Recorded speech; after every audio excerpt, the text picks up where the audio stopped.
I photographed my entitled cousin's $100,000 wedding for free. She called my work shoddy and left a 1-star review. So I posted the unedited album, and her social status imploded. My name is Sabrina, and I specialize in high-end wedding and event photography. My business, Lens and Light, is something I built from the ground up. I pride myself on professionalism, discretion, and quality. But when family gets involved, all that structure can fall apart faster than a cheap wedding cake. The central figure in this nightmare is my cousin, Clara. She's one of those people who lives and breathes social status. Everything in her life, from her job to her fiancé, Mark, to her dogs, is curated for Instagram. She's always been condescending, the kind of relative who asks how your job is going, and then immediately says, "Oh, that's nice, but are you making real money?"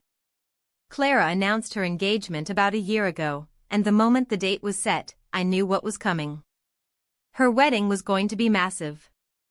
Not just big, but aggressively upscale.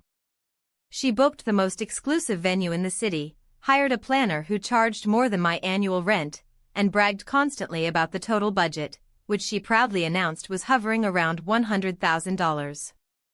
About 4 months before the wedding, I got the text, a long, gushing message about how I was the only person she trusted with her memories, how my work was just good enough for her aesthetic, and how, since we were family, obviously I would be doing the photography for free.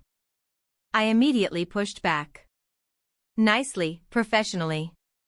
I explained that my full package was $8,000, and while I understood she was family, I couldn't shoot a full 3-day event for zero compensation, especially one of this size.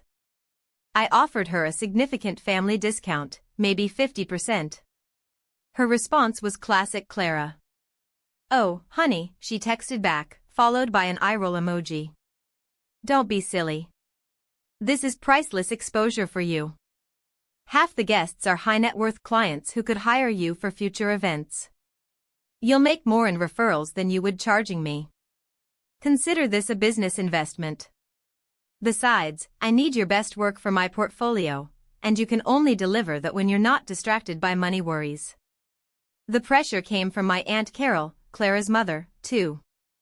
Carol called and guilt-tripped me for an hour, saying Clara was stressed, and that as the only professional creative in the family, it was my duty to make her daughter's special day perfect.